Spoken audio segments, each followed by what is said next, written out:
TNC입니다. 보통 학년들이 중학교까지는 1학년 1학기 모든 학년의 1학기들은 연산 위주로 수업을 진행을 해요. 그리고 2학기 때는 보통 대부분들 도형으로 시작을 하거든요. 그래서 오늘은 초등학생인 경우에는 이제 도형을 처음 시작할 때 어떻게 습관을 잡는지가 중요하고, 고학년들 같은 경우는 그런 식으로 안 했다고 하면 지금이라도 바꿔야지만 수능까지 갈 수 있다는 걸 일단 이야기를 같이 한번 나눠보도록 할게요.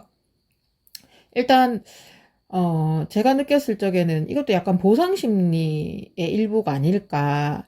지금 아마 엄마의 연령대가 한 3, 40대, 50대는 너무 같고, 한 3, 40대 정도 된, 30대 중후반에서 한 40대 중반? 그 정도 선에 이제 엄마를 둔 아이라고 하면 그 엄마의 세대, 라떼는 말이야. 그러니까 도형에 대한 그걸 미리 선행 같은 걸 많이 했는 세대들이 아니거든요, 대부분들. 그러니까 연산은 그래서 대부분들 잘 한다고 생각하니까 내가 도형에서 막혔다고 생각을 하는 거야. 수학을 포기한 시점이. 그렇다고 보니까 이제 내가 내 새끼를 낳았을 적에는 도형을 강한 아이를 키우겠다는 강한 의지와 함께 갑의 음물, 몬테소리, 각종 교구들을 만져서 공간지각 능력을 키워주겠다고 많이들 했는 것 같아요. 그렇다 보니까 요즘 아이들은 거꾸로 도형이 풀이도 짧고, 도형 쪽은 솔직히 풀이가 그렇게 긴 편은 아니거든요. 초등학교, 중학교까지는. 그렇다 보니까 오히려 도형이 강하고 연산이 들어가는 더하기 빼기 나누기 곱하기를 좀 실수도 하고 싫어하는 것 같아요. 약간 상대적인. 그러면 이제 걔들이 크게 되면 도형보다는 또 연산에 집중을 하겠죠. 그래서 여기서 포인트는 항상 모든 문제를 접근을 할 때는 밸런스를 맞춰 주시는 게 중요해요. 연산 같은 경우도 그렇고 도형도 시작을 했으면. 그리고 제일 중요한 포인트는 어렸을 적에 교구를 가지고 많이들 도형을 접하잖아요. 그거는 학습이라는 걸 하기 전까지만 그렇게 하도록 하고, 그 이후에는 자꾸 집에 있는 교구 가지고 와가지고 도형을 자꾸 접근하면 안 돼요. 왜냐하면 시험은 교구를 가지고 문제를 풀 수가 없거든요. 그러니까 내가 학습이라는 걸 시작했던 시점이 돼서 아이가 공부를 할 때는 절대적으로 자꾸 집에 있는 거 사각형 하면 사각형 교구, 몬테 교구 가지고 오고, 특히 이게 제일 주안점이 초등학생들 같은 경우는 쌓기나무에 해당하거든요. 쌓기나무 어렵죠. 쌓기나무 2학년 때부터 나오기 시작해서 초등학교 6학년 갈 때까지 계속 나오는데 쌓기나무 어렵거든요. 그리고 공간지각 능력이 어느 정도 이건 또 뒷받침돼줘야 되는 거기 때문에 더더구나 어려워요. 그런데 집에 있는 쌓기를 가지고 오면 이건 굉장히 또 쉬운 문제가 되거든요. 근데 이게 조금 생각해 보다가 안 되면 쌓기를 가지고 와서 해갖고 문제를 해결을 한단 말이에요. 근데 정작 시험 문제는 그 쌓기 나무로 가지고 할 수는 없거든요. 그러면 그 문제를 포기해야 되느냐? 물론 그건 또 아니겠죠. 그러니까 이걸 쌓기 나무 같은 경우 제일 먼저 첫 관문에 들어갈 때 공간지각 능력을 키우겠다고 해서 시작하는 게 쌓기 나무인데, 그냥 또 쉽게 생각을 하고 간략하게 말씀드리면 중학교부터는 쌓기 나무 안 나와요. 초등학교 6학년까지가 관건이 되긴 한 거 맞거든요. 그래도 이제 그러니까 먼저 문제를 풀 때 제일 중요한 포인트는, 일단 내가 지면 학습으로 공부라는 걸 할 때는 일단 끝까지 답을 다 찾아내야 돼요. 쌓기 나무도 좀에 하다가 안 되면 쌓기 나무 가지고 와서 쌓기를 쌓아봐라는 게 아니고, 일단 네가 할 수 있는 데까지 먼저 해봐라고 이야기를 해서 같이 고민을 해서 그 시간을 같이 좀 견뎌주는 게 엄마가 해줄 수 있는 역할 중에 하나예요. 그냥 풀어라 하면 애들도 귀찮아서 안 하거든요. 근데 그래서 엉덩이 무거운 애들이 공부 잘한다고 얘기하는 게, 그런 끝까지 풀어내는 능력을, 문제가 틀려도 괜찮은데 처음에 공부할 때 근데 조금 생각하고 그냥 그걸 어렵다기보단 귀찮아서 안 하는 거거든요. 이게 그런 식으로 자꾸 이렇게 적립식 펀드처럼 자꾸 쌓다 보면은 엉덩이 힘이 약해지죠. 그럼 당연히 조금 어려운 문제가 나오면 배째라고 하면서 문제 안 풀죠, 뭐.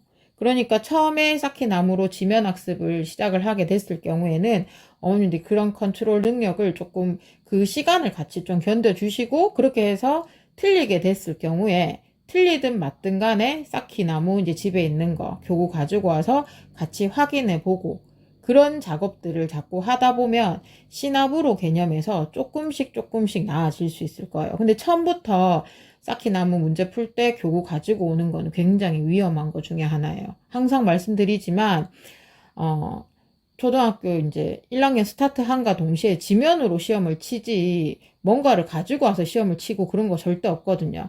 미취학 아동들은 뭐 사고력을 다니든 놀이학교를 다니든 교구를 가지고 많이 해서 사진 찍듯이 기억도 하고 머릿속에 구름도 띄우고 그게 필요하겠지만 이제 학교라는 곳에 들어가서 학습이라는 게 되게 되면은 그게 시험과 연관성이 있기 때문에 절대 그런 식으로 공부를 하면 점오가 될 수 있어요.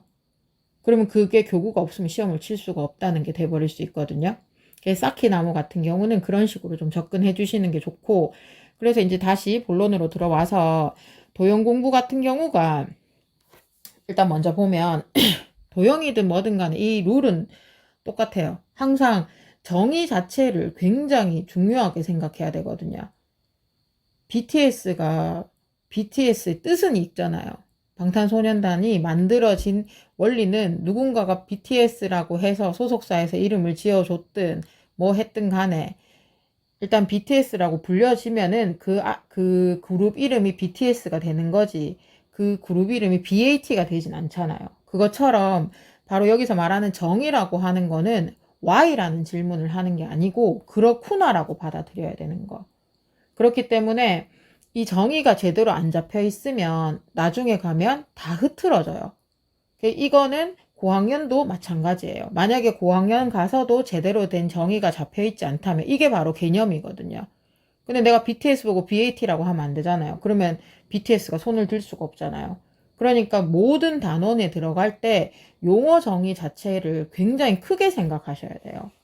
그런 거는 저학년 같은 경우는 엄마가 숙제 같은 거 봐줄 때 한 번씩 체킹할 수 있잖아요. 분수가 뭐야? 라고 질문했을 적에 그 분수가 뭔지를 대답할 수 있어야 돼요. 그게 어머님들 길게 보시면 대학교 가게 되면 면접에서 나오는 거예요. 그럼 일례로 한번 들어보면 대학교 면접을 가도 예를 들면 몇 해 전에 건대에서도 그냥 이제 고등학생들이니까 면접을 보면 3 플러스 2i라는 복소수가 있거든요. 그 3 플러스 2i의 켤레 복소수가 뭐야? 라고 질문하면 3 마이너스 2i라고 거진 99%의 아이들이 다 대답을 하는데 막상 켤레 복소수가 뭐야? 라고 질문했을 적에 거기에 대한 대답을 할 수 있는 아이들이 많이 없다는 거죠. 그런 것처럼 쿡 찌르면 쿡 나와야 되는 게 내가 BTS 해야 BTS가 하이빅스비에서도 노래를 틀어주는 거랑 마찬가지예요. 그러니까 그런 용어정이 굉장히 중요하다는 거. 그래서 내가 삼각형을 배우게 되면 삼각형이 뭔지도 모르면서 삼각형을 하고 있으면 안 된다는 거예요. 예를 들자면 그럼 삼각형 그러면 글자 안에서 답을 찾는다. 이게 무슨 말이냐면 삼각형 답이 벌써 있잖아요. 3이니까 3개. 각이잖아요. 그 각이 있어. 그러니까 세 각이 있으면 삼각형. 그게 다예요. 그러니까 정의를 어렵게 생각하면 안 된다고 얘기하는 게 그 이름을 지을 때 그 글자 안에 이미 답이 다 들어가 있거든요. 그러니까 글자 안에서 답 찾는 거를 굉장히 중요시 생각하셔야 되거든요. 쿡 찌르면 쿡 나온다는 말이 삼각형이 뭐야? 그러면 각이 3개 있는 거 이 정도만 하면 돼요. 그러면 여기서 마인드맵 설정할 때 그렇게 하면서 줄타기 해주는 게 제일 중요하거든요. 그러면 삼각형을 얘기하면서 아이들 머릿속에는 세모를 그리고 있어요. 그게 포인트가 돼야 되거든요. 그런 식으로 학습을 해놔야지 어차피 이 삼각형하고 사각형 그 다음에 원은 그냥 수능 칠 때까지 계속 하는 거기 때문에 처음에 그런 걸 연상 기억 같은 거를 잘 연결시켜 놓게 되면 중학교 2학년 가서 하는 중학교 3학년 가서 고등학교 가면 도형 따로 안 하거든요. 그러니까 그까지는 계속 연결을 탈 거예요. 그러면 하나하나씩 이제 지식의 양이 쌓이겠죠. 그래서 그러니까 용어들이 다르다고 말씀드렸었잖아요, 예전에. 그러니까 미취학 아동들은 교구 만지고 할 때 갑의 음물 같은 거 할 때 세모, 네모, 동그라미로 배웠던 거를 이제 얘들이 지면 학습을 하게 되면 그 세모가 삼각형이 되고 네모가 사각형으로 바뀌고 동그라미가 원으로 바뀐다는 거거든요.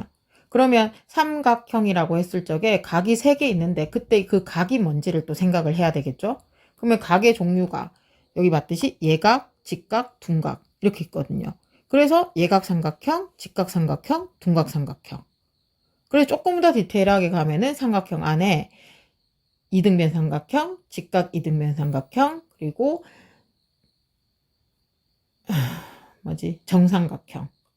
그렇게 해서 이제 중2를 가게 되면 사각형의 종류. 이렇게 계속 이렇게 연쇄적으로 브레이밍 스톤을 자꾸 그리면서 공부할 수 있도록 자꾸 그걸 어렸을 때는 컨트롤러 능력을 혼자 키울 수 없기 때문에 엄마가 자꾸 묻고 답하기를 해줘야 되고 고학년이 갈수록은 본인 스스로가 할 수 있어야 돼요. 그래서 도형이 어려운 거 맞거든요. 도형이 어려운 거 맞기는 한데 솔직히 성적이 안 나오는 애들은 2차 방정식 푸는 것보다 도형이 쉽다고 얘기해요. 성적이 50점 미친 아이들은. 근데 또 고득점인 아이들은 도형이 어렵다고 하거든요. 왜냐하면 걔들은 그냥 연산 풀고 이런 건 잘하기 때문에. 그러니까 그런 밸런스들을 어렸을 때 맞춰주는 게 필요로 하고 내일 모레 수능 치러 간다고 하더라도 이거 역시 굉장히 그러니까 이런 식으로 공부를 해놔야 그 문제 안에서 문해길이 따로 있는 게 아니거든요. 문제 해결 능력이라고 하는 건 글자 안에 이미 답이 다 들어가 있기 때문에 그 글자만 잘 분석을 해줘서 머릿속에 구름 띄우게 되면 전혀 어려운 문제가 없어요. 그렇게 해서 절대 초등학생들은 어렵다고 하더라도 교구 가지고 와서 자꾸 문제 풀려고 하지 말고 글자 안에서 자꾸 답 찾는 연습을 자꾸 초등학생이든 중학생이든 고등학생이든 그렇게 해야 머릿속에 구름이 착착착 그려지면서 그 수능까지 갈 수 있어요. 그래서 처음에 도형 시작할 때 이런 방법, 그러니까 도형뿐만 아니고 모든 학습법이 다 그렇긴 하기 때문에 그래도 도형을 이제 2학기 시작해서 보통 중간고사 시험 범위들이 다 도형이 많거든요. 중학생들 같은 경우는 2학년 2학기도 도형이고 3학년 2학기도 도형이거든요. 물론 고등학생들은 도형이 이제 다 배웠기 때문에 서브로 깔리는 거거든요. 고등학교 가서는 도형을 따로 배우진 않아요. 중학교 때 했던 초등학교나 중학교 때 했던 라인들로 들어가기 때문에. 그래서 뭐 이렇게 공부할 때 그런 식으로 일단은 접근할 수 있게끔 많이들 엄마가 옆에 서포트도 해주고 그리고 고학년이면 본인들이 자꾸 공부 방법을 그런 식으로 할 수 있었으면 좋겠어요. 오늘 또 행복한 하루 되시고 TNC였습니다. 감사합니다.